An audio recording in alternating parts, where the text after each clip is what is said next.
नमस्कार, good morning everyone. स्वागत है आपका गौरव ज्ञान एकेडमी पर। आज है 31 जुलाई एंड थर्सडे। तो स्टार्ट करते हैं आज के करंट अफेयर्स। मेरा आपसे विनम्र निवेदन है कि अगर आप चैनल पर नए हैं तो प्लीज़ चैनल को सब्सक्राइब करिए, लाइक करिए और शेयर भी करिए और गौरव ज्ञान एकेडमी के परिवार का हिस्सा भी बनिए।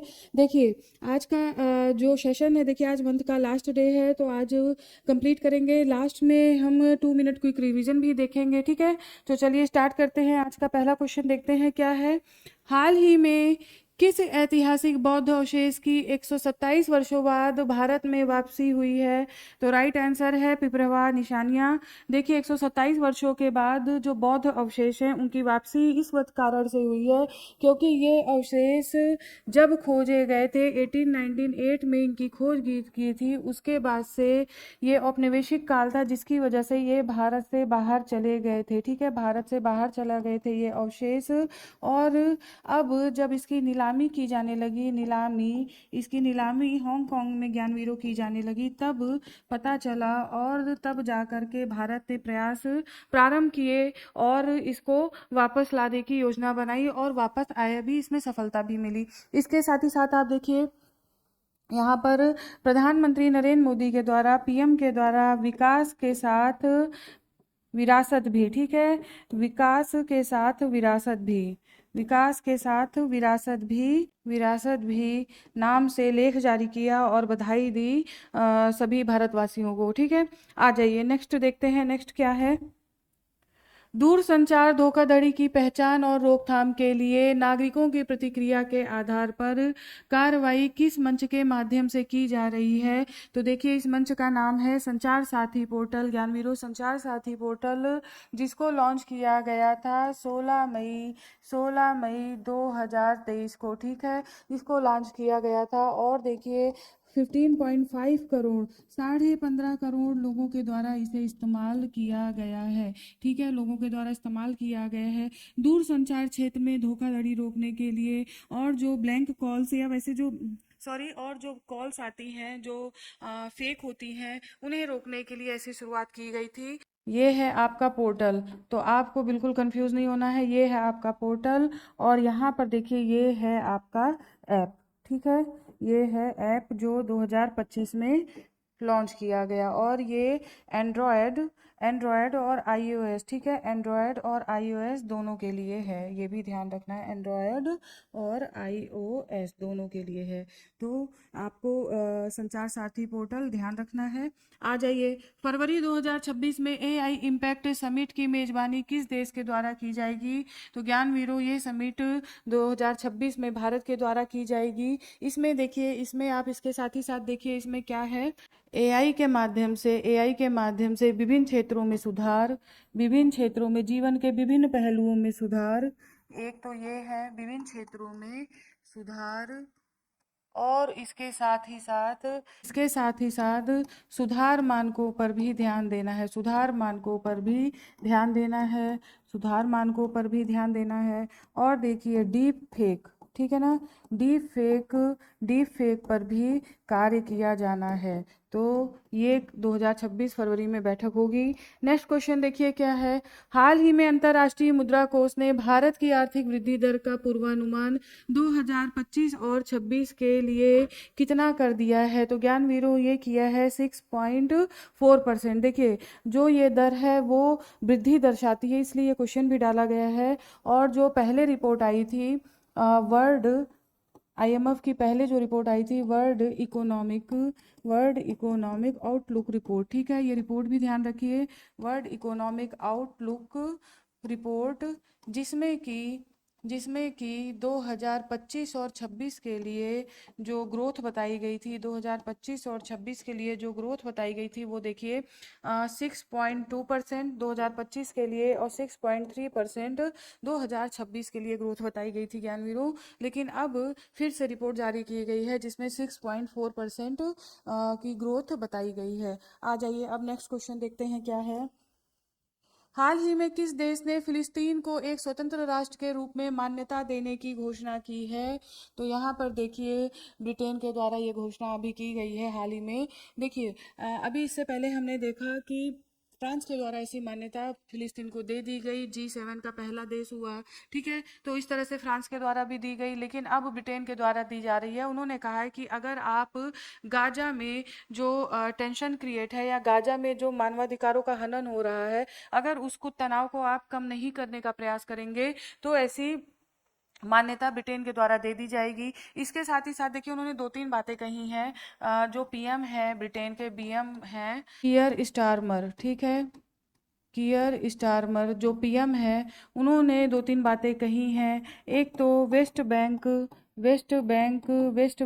का विलय आप नहीं करेंगे, ठीक है, ऐसे ऐसा कहा है। इसके साथ ही साथ शांति प्रक्रिया को अपनाइए, शांति प्रक्रिया को अपनाइए, युद्ध विराम, युद्ध विराम, ये दो तीन बातें कही है। अगर नहीं किया जाएगा तो ब्रिटेन ऐसी घोषणा कर देगा। ठीक है, तो आप ये ध्यान रखिए।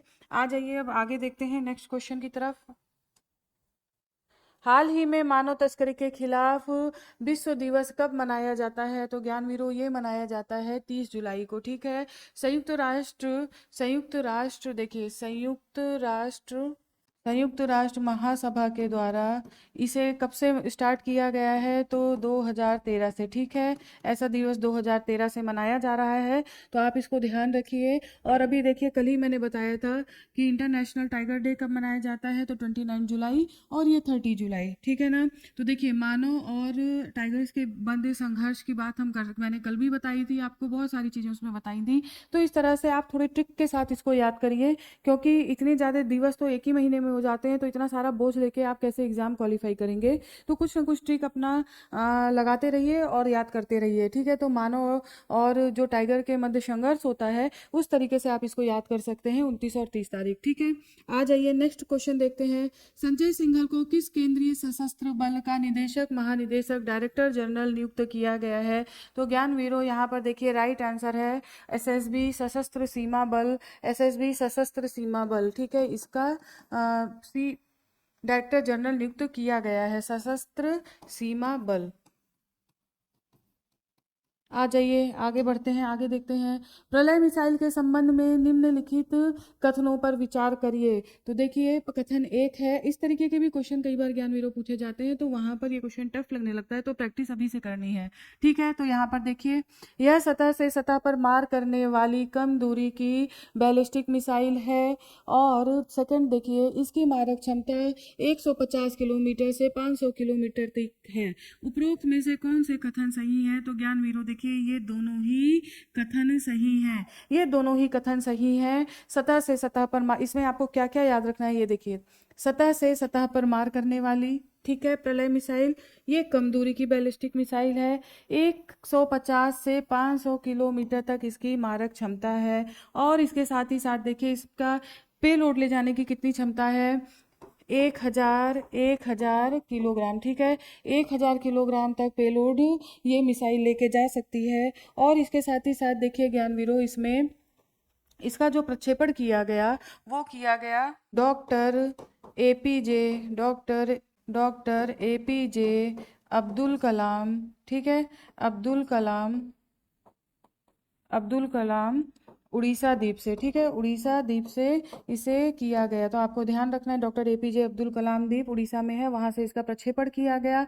और इसके साथ ही साथ देखिए ये जो मिसाइल तैयार की गई है ज्ञानवीरों, ये डीआरडीओ के द्वारा तैयार की गई है, जिसमें कि भारत इलेक्ट्रॉनिक्स लिमिटेड और इसके साथ ही साथ भारत डायनेमिक्स लिमिटेड के साथ ये तैयार किया गया है, और एमएसएमईज के साथ भी मिलकर के। तो मेनली इसमें डीआरडीओ आपको ध्यान रखना है। आ जाइए नेक्स्ट क्वेश्चन देखते हैं। नेक्स्ट क्या है? भारत सरकार द्वारा शुरू की जाने वाली टाइगर्स आउटसाइड टाइगर रिजर्व परियोजना के संबंध में निम्नलिखित कथनों पर विचार कीजिए। देखिए इस परियोजना का उद्देश्य मुख्य रूप से मानव बाघ संघर्ष को कम करना है। इस परियोजना का बजट 500 करोड़ रुपए तक का है। तो देखिए यहाँ पर ज्ञानवीरों ये राइट आंसर है, यहाँ पर आपको ये ध्यान रखना है मानव बाघ संघर्ष। तो देखिए कथन केवल एक सही है, ठीक है, केवल कथन एक सही है, तो आपको ये ध्यान रखना है। और देखिए अभी इसमें मैं और चीज़ें आपको बताऊंगी। देखिए तो ये जो परियोजना है TOTR, ठीक है, ये जो परियोजना है इसमें इसमें एनटीसीए के द्वारा जो जारी आंकड़े हैं, यानी कि नेशनल टाइगर कंजर्वेशन अथॉरिटी, ठीक है ना, तो इसके द्वारा जो जारी किए गए आंकड़े हैं उसमें बताया गया है कि पिछले 2-3 वर्षों में 667 करीब बाघों की मृत्यु हुई है, बाघों की मृत्यु हुई है। इनमें से 51% जो है वो बाघ रिजर्व के बाहर हैं, ठीक है ना, टाइगर रिजर्व के बाहर है। 51% की जो डेथ है वो टाइगर रिजर्व के बाहर है, जो चिंता का विषय है, जो चिंता का विषय है। तो यहाँ पर देखिए, जो सबसे ज़्यादा मृत्यु जिस स्टेट में हुई है वो है महाराष्ट्र, ठीक है, वो है महाराष्ट्र। और सेकंड नंबर पर जो है वो है एमपी, सेकंड नंबर पर है वो है एमपी। तो आपको ये भी इतना ध्यान रखना है, क्योंकि सबसे ज़्यादा अगर मानव और टाइगर के मध्य संघर्ष या अन्य कारणों से जो मृत्यु हुई है टाइगर रिजर्व के बाहर, तो वो पहले नंबर पर महाराष्ट्र है और सेकंड नंबर पर है एमपी। ज्ञानवीरों, आ जाइए देखिए अब। नहीं, इसके साथ ही साथ एक और देखिए, 2014 में एक फैक्ट और है। 2014 में जो टाइगर रिजर्व की संख्या थी वो करीब 43 थी, और यही 2025 में टाइगर रिजर्व की संख्या बढ़ कर के हो गई है 58। तो ज्ञान वीरो देखिए, 58 आपको ध्यान रखना है, कई बार ऐसे क्वेश्चन भी पूछे जाते हैं। आ जाइए अब देखते हैं अंतरराष्ट्रीय बिग कैट अलायंस। अंतरराष्ट्रीय बिग कैट अलायंस यानी कि IBSA, ठीक है ना, IBC8, सॉरी, IBCA, अंतरराष्ट्रीय बिग कैट अलायंस। अब देखिए ये क्या है IBCA। भारत द्वारा प्रोजेक्ट टाइगर की 50वीं वर्षगांठ के दौरान ज्ञानवीरों, इसे अप्रैल 2023 में गठित किया गया था, भारत के द्वारा ही किया गया था। और एक वैश्विक गठबंधन है ये। इस गठबंधन का उद्देश्य दुनिया की 7 प्रमुख बड़ी बिल्लियों का संरक्षण करना है, जिसमें कि देखिए ये भी आपको पता होना चाहिए, बाघ, शेर, हिम तेंदुआ और तेंदुआ, जगुआर और प्यूमा, चीता, ठीक है, ये 7 बिग कैट का जो है संरक्षण करना IBCA का उद्देश्य है। इस गठबंधन का मुख्यालय ज्ञानवीरों नई दिल्ली में है, ठीक है, इस गठबंधन का मुख्यालय नई दिल्ली में है। इसके साथ ही साथ आप देखिए, आज कल भूपेंद्र यादव, केंद्रीय मंत्री जो पर्यावरण मंत्री हैं, भूपेंद्र यादव ने बताया है कि अब आईबीसीए में 24 देश और शामिल होने वाले हैं। इसलिए मैंने आपको ये पढ़ाया है, क्योंकि ये न्यूज़ में आया है। 24 कंट्रीज और इसमें शामिल होने वाली हैं अंतर्राष्ट्रीय बिग कैट अलायंस में। तो ज्ञानवीरों, आपको ये ध्यान रखना है। आ जाइए नेक्स्ट क्वेश्चन देखते हैं। नेक्स्ट क्वेश्चन, बुकर पुरस्कार विजेता किरण देसाई फिर से सूची में शामिल हुई है हाई अलर्ट फैट के तहत। देखिए इंपॉर्टेंट है ये, क्योंकि बुकर पुरस्कार अक्सर पूछा जाता है। उनके नए उपन्यास का जो शीर्षक है the loneliness of Sonia and Sunny, ये जो बुक है वो अमेरिका में रह रहे 2 युवकों पर आधारित कहानी है। अमेरिका में 2 युवक, जो भारतीय युवक हैं, उनके जीवन के बारे में बात करती है। इससे पहले भी उन्हें 2006 में ज्ञानवीरों बुकर पुरस्कार मिला था। हो सकता है आपसे इस बुक का नाम भी पूछ लिया जाए, द इनहेरिटेंस ऑफ लॉस, ठीक है, द इनहेरिटेंस ऑफ लॉस। और आपको इनका नाम, किरण देसाई का नाम ध्यान रखना है, ठीक है। मेनली तो इम्पोर्टेंट देखिए यही है, इम्पोर्टेंट तो यही है, लेकिन थोड़ा सा इनहेरिटेंस ऑफ लॉस भी आप याद रखिए। आ जाइए नेक्स्ट क्वेश्चन देखते हैं क्या है। हाल ही में अमेरिकी राष्ट्रपति डोनाल्ड ट्रंप ने भारतीय निर्यात पर कितने प्रतिशत टैरिफ लगाने की घोषणा की है? तो 25% टैरिफ लगाने की घोषणा डोनाल्ड ट्रंप के द्वारा दी गई है। देखिए अभी भारत और अमेरिका के मध्य FTA की वार्ता पे बात चल रही है, FTA की वार्ता होने वाली है, और लेकिन उसके बीच में अगर ऐसे मुद्दे आएंगे तो कहीं ना कहीं वो टेंशन दोनों देशों के मध्य क्रिएट होगा। तो देखिए क्या आगे देखने को मिलता है। आ जाइए नेक्स्ट क्वेश्चन देखते हैं। हाल ही में किसे प्रॉक्टर एंड गैम्बल का अगला वैश्विक अध्यक्ष और मुख्य कार्यकारी अधिकारी नियुक्त किया गया है? तो ज्ञानवीरों, ये किया गया है शैलेश जेजूरीकर, ठीक है, ये नाम ध्यान रखिए। पहली बार 137 वर्षों में पहली बार 137 वर्षों में पहली बार कोई भारतीय बैठा है इस पद पर, ठीक है, तो ये देखना है आपको। और ठीक है, आ जाइए नेक्स्ट क्वेश्चन देखते हैं। प्रधानमंत्री श्री नरेंद्र मोदी ने हाल ही में ज्ञान भारतम मिशन लॉन्च किया, जिसका उद्देश्य क्या है? तो प्राचीन भारतीय पांडुलिपियों का डिजिटलीकरण और संरक्षण। देखिए ज्ञानवीरों, अभी प्रधानमंत्री के द्वारा मन की बात जो कि 124वां संस्करण था, उसमें ऐसी घोषणा की गई है। हालांकि इससे पहले केंद्रीय बजट 2025, ठीक है ना, बजट बजट 2025 में भी ऐसी घोषणा की गई थी, इसकी शुरुआत करने की घोषणा की गई थी, लेकिन जो मेनली शुरुआत हुई है वो मन की बात के द्वारा ज्ञान भारतम मिशन की शुरुआत हो चुकी है। आ जाइए नेक्स्ट क्वेश्चन देखते हैं। भारतीय सेना द्वारा दिव्य दृष्टि अभ्यास का सफलतापूर्वक आयोजन कहाँ पर किया गया ज्ञानवीरों? तो ये किया जा रहा है सिक्किम में। देखिए भारतीय सेना के द्वारा मेनली जो इसका उद्देश्य है, एक तो बहुत ऊंचाई पर यह अभ्यास किया जा रहा है सिक्किम में, इसके साथ ही साथ इसका जो उद्देश्य है एआई आधारित, देखिए एआई आधारित आधारित युद्ध अभ्यास, ठीक है, युद्ध अभ्यास। इसके साथ ही साथ नई पीढ़ी की तकनीकी के साथ सामंजस्य, ठीक है, नई पीढ़ी की तकनीकी के साथ सामंजस्य। तो आपको ये चीज़ें ध्यान रखनी है, तकनीकी के साथ सामंजस्य सिक्किम में हो रहा है, ऐसा अभ्यास आपको ध्यान रखना है। आ जाइए नेक्स्ट क्वेश्चन की तरफ आगे बढ़ते हैं।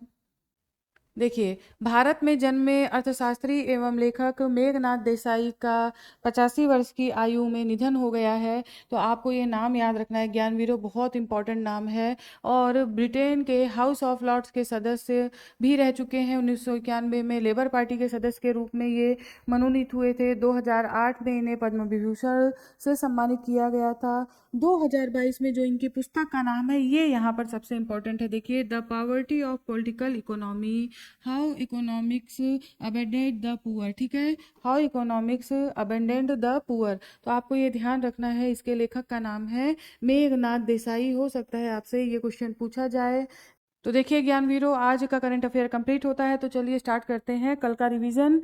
तो स्टार्ट करते हैं, आ जाइए, चलिए शुरू करते हैं। देखते हैं किस संस्था द्वारा 30-31 जुलाई 2025 को नई दिल्ली में गीता एवं नाट्य शास्त्र के यूनेस्को मान्यता विषय पर संगोष्ठी का आयोजन किया जा रहा है? तो ये है इंदिरा गांधी राष्ट्रीय कला केंद्र। नेक्स्ट देखिए, हाल ही में किस देश की मध्यस्थता से थाईलैंड और कंबोडिया ने बिना शर्त युद्ध विराम पर सहमति व्यक्त की? तो यहाँ पर राइट आंसर आपका है मलेशिया। नेक्स्ट देखिए, हाल ही में संसद रत्न पुरस्कार 2025 के लिए चुने गए 17 सांसदों में से सबसे अधिक सांसद किस राज्य में है? तो ज्ञानवीरों, ये है महाराष्ट्र से। नेक्स्ट देखिए, अंतर्राष्ट्रीय बाघ दिवस कब मनाया जाता है? तो 29 जुलाई। नेक्स्ट आगे बढ़ते हैं। हाल ही में सस्टेनेबल वेलनेस ऑफ स्टूडेंट नामक पुस्तक का विमोचन किसके द्वारा किया गया? तो उत्तराखंड के मुख्यमंत्री पुष्कर सिंह धामी के द्वारा। नेक्स्ट देखिए, वर्ल्ड आर्टिफिशियल इंटेलिजेंस कॉन्फ्रेंस 2025 का आयोजन कहाँ पर किया गया? तो चाइना यहाँ पर राइट आंसर है। नेक्स्ट, हाल ही में किस कंपनी ने आंध्र प्रदेश सरकार के साथ पर्यटन को बढ़ावा देने के लिए सहयोग किया है? तो देखिए मास्टर कार्ड। इंपॉर्टेंट क्वेश्चन है, ध्यान रखिए। नेक्स्ट आ जाइए, 17वें अंतर्राष्ट्रीय रक्षा उद्योग मेला 2025 में किस देश ने विश्व का सबसे शक्तिशाली गैर परमाणु बम गज़ेप का अनावरण किया है? तो ज्ञानवीरों, तुर्की के द्वारा। आ जाइए नेक्स्ट देखते हैं, सेबी वर्सेस स्कैम अभियान किस संगठन के साथ मिलकर शुरू किया? तो ये है एनएससी, नेशनल स्टॉक एक्सचेंज। आ जाइए, बुद्ध सम्यक दर्शन संग्रहालय और स्मारक स्तूप कहाँ पर स्थापित किया गया है? अभी इसका उद्घाटन किया जाएगा, वो है वैशाली, बिहार। आ जाइए नेक्स्ट क्वेश्चन देखते हैं। देखिए अन्य महत्वपूर्ण तथ्य, रेमोना परेरा मैंगलोर कर्नाटक की छात्रा है। लगातार 170 घंटे भरतनाट्यम करके इन्होंने वर्ल्ड रिकॉर्ड बनाया है। दूसरा आपका महत्वपूर्ण तथ्य देखिए, दीनानगर रेलवे स्टेशन जम्मू कश्मीर के रेलवे स्टेशन पर पहली बार डायरेक्ट अनलॉकिंग सिस्टम शुरू किया गया, जो कि सुरक्षित रेल यातायात को सुनिश्चित करता है। और ये जो दीनानगर रेलवे स्टेशन है, ये उत्तरी रेलवे के अंतर्गत आता है ज्ञानवीरों, तो आपको ये ध्यान रखना है। देखिए आज के करंट अफेयर्स यहीं पर कंप्लीट होते हैं, फिर कल आपके सामने उपस्थित होती हूँ कुछ नए अपडेट्स के साथ। तब तक आप लोग स्वस्थ रहिए, मस्त रहिए, पढ़ाई करते रहिए। धन्यवाद।